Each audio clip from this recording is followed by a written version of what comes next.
Now, you've probably looked at that title and you've gone, what the hell is this ugly man saying? How can you say that about Project Hail Mary? A movie that is considered by many to be the greatest film of the year. A movie that has come out and is worldwide critically acclaimed. And a movie that has gone on to gross almost $700 million. How can you say that, you bastard? And I get it, but hear me out. Would you believe me if I told you that I actually went in to go and see Project Hail Mary, and for the first half of the movie, I thought to myself, this could be the greatest cinema experience that I've ever had in my entire life. But one single moment, in one single second of that film, my entire perception of it changed, and it actually went from one of the greatest cinema experiences of my life into a movie that I actually really struggled to finish, and I just could not enjoy anymore. So we'll get into that a little bit. First and foremost, just in case you haven't seen the movie in a couple of months or however long it's been, a very quick recap.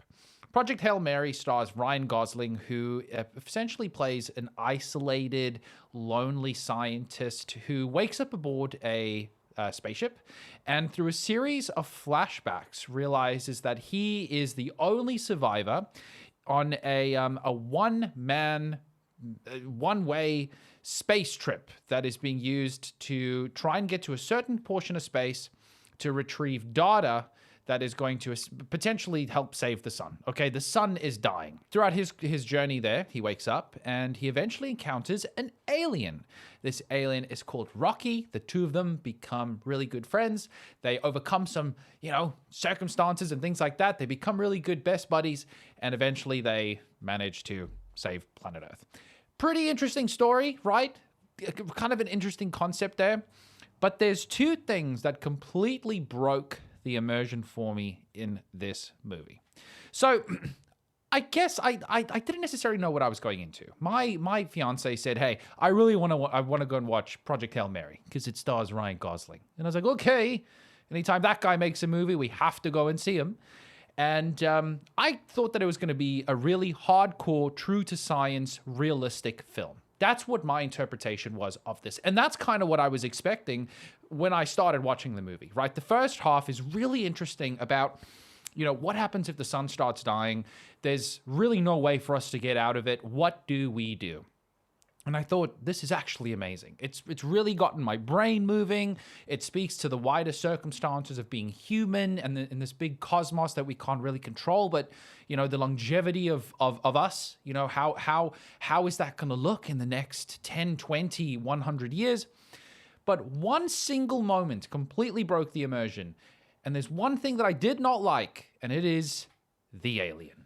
The alien. I didn't like the alien. And the reason I didn't like the alien is because of how the alien was portrayed in the actual film. So, if we ever actually met aliens, right? We've never met aliens. You've seen it in movies. If we ever met aliens, they would be so far removed from what you or I are or can relate to or can pull references from. They would be so different to us. But in this movie, Rocky and Ryan Gosling's character, we'll call him Grace, the two of them are treated like this buddy comedy, alien chum, best bud movie flick. It really just turns into this comedy that kind of felt like it was made for kids. So, as I said, maybe I just didn't really know what I was kind of getting into, right? But I think that there's two clips here that I want to show you really quickly that I think sums this up perfectly.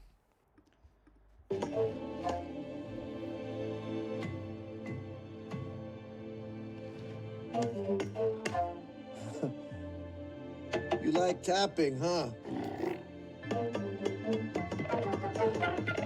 This is fun. Look at this now.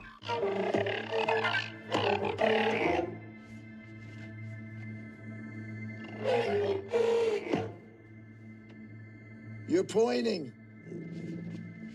You're not tapping. Sorry. Oh! As you can imagine, the whole theater erupted into laughter during that scene. And I was sat there, and my first thought was like, pointing? Aliens don't point. Aliens don't point. If we had to meet aliens, they would be so far removed from us. They wouldn't think about pointing towards something that they're trying to get your attention to because they don't have things like attention. They don't know the social cues of if I point, it means look there. They don't know that shit. Dude, I've got a cat. She's sleeping right there. My cat doesn't come to me to go, meow. My cat doesn't even point at what she's looking for. You have to figure that shit out.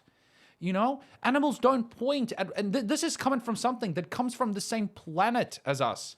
Aliens, like this thing, it doesn't even come from the same planet. It doesn't even come from the same galaxy. It comes from like 1 trillion miles away. I don't know space. But what frustrates, listen, I realized that by saying this, I sound like a lunatic, but I got so frustrated in watching this. And I was like, they would not have the same frame of references as us, okay? Not even animals point at what they want, you know? Maybe by accident, a dog would accidentally point its nose towards, you know, like a bone or a cheeseburger. Or sometimes a monkey would do it. But if an animal always pointed at what they wanted, then, you know, we'd be able to communicate with them. Not even animals do that. But an alien's gonna do that?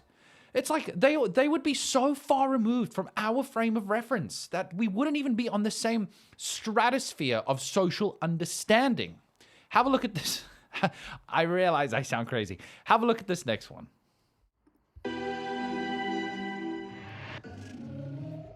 That is a great question. You know what? Try this. Why is a school teacher in space? Question. No. Don't like that voice. Can't unhear it, really. Scary. Let's try this.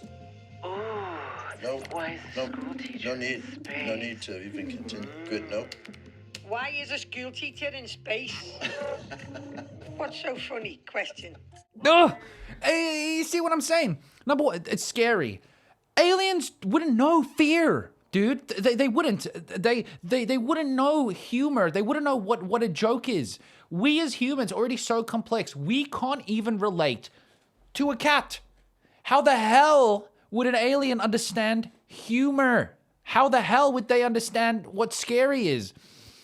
Anyway, dude, my fiance and I we had such an argument about this because I was like, Anyway, I watched the movie, and as soon as that happened, as soon as I saw this film turn into this buddy comedy, it just took all of this buildup of complexities and it just stripped it away. And I realized, I was like, oh, okay. It's essentially like a glorified kids flick. And hey, listen, man, we're going to get to the end of it because obviously I don't hate this movie. I actually think that there's an incredible amount of good things to it, which I will touch on. It's just I could not immerse myself into the story any longer past that point. The second thing is why they casted Ryan Gosling as the scientist. And I'm going to tell you what I mean by that. As I referenced earlier, this scientist is a lonely, friendless, and companionless dude. Ryan Gosling is supposed to be that. This guy, this man is supposed to have no friends and no partner, no nothing. Do you know why that is so hard for me to believe? Because of the way that Ryan Gosling looks. Ryan Gosling is so ridiculously handsome that it is impossible for me to understand that this guy would be isolated and alone. If Ryan Gosling wasn't even famous, he just lived in my neighborhood, he would still be the most popular guy that lives on my street because he's that handsome. If Ryan Gosling worked in my office, I would still just want to be his homie because I would just be like, you know what, dude? I just want to hang out with you, man, because wherever we go, good things are going to happen. Ryan Gosling is too good looking to possibly believe that he would be an isolated loner. That I was watching this and I was like, dude, if this was real life, Ryan Gosling would have like 1 billion friends and he would have like, you know, a ton of interest from the ladies because he's just much too handsome. I want to talk about some of the good aspects because yes, there's a lot that I've complained about here, but still for the first half of the movies I mentioned, I thought it was really good. And one of the reasons for that is the visuals. I just want to play you something. Have a look at this. I thought, oh my gosh, you should have seen this in theaters. Like, if you didn't see it in theaters, it was just madness. The visuals in this movie are incredible. So I don't want to make it sound like this is some shit movie that's got nothing good about it, because it really doesn't. The visuals in this movie are just nuts. So well done and beautifully shot that, as I said, I watched it and there was portions of this movie where I literally had my mouth open and I was like, dude, this is amazing, because it is shot exceptionally well. The second thing that I thought was great about this movie is Ryan Gosling. Yes, I can't really believe him to be some isolated, lonely guy, but he is so incredibly likable in this movie. Ryan Gosling is just like a really humble, sexy, likable dude. I get why the ladies like him so much. And even some of the fellas. I get it, dude. Ryan Gosling is great in this. And he is just such a likable dude. And the last thing is, I thought that the practical effects were exceptionally well done. A lot of this movie was shot on practical sets that were built. A lot of the alien, as much as I didn't like the dynamic between the two of them, I thought was done really well, because it was sort of 50% done with an actual puppeteer, which is amazing. So the actual making of the film, I thought, was brilliant. The visuals were fantastic, but there were just some portions of the story that I thought, oh, that just, didn't really tickle my fancy. But I recognize that by saying this, I probably sound insane. Anyways, let me know what you think about this. Did you enjoy the movie? I'm sure there's going to be people out there that absolutely loved it. And if you did, I do totally get it. I think if I'd gone into the movie knowing that it was going to be a little bit more lighthearted and a little bit more sort of just like everyman and accessible to all, and not expecting some kind of, hardcore sci-fi drama, then I think I would have enjoyed it a little bit more. But anyways, let me know what you think about what I said. If you liked the movie, or if you also potentially found, some of it hard to really immerse yourself in it after some point. I'd love to know, but thank you very much for watching. I'll see you in the next one.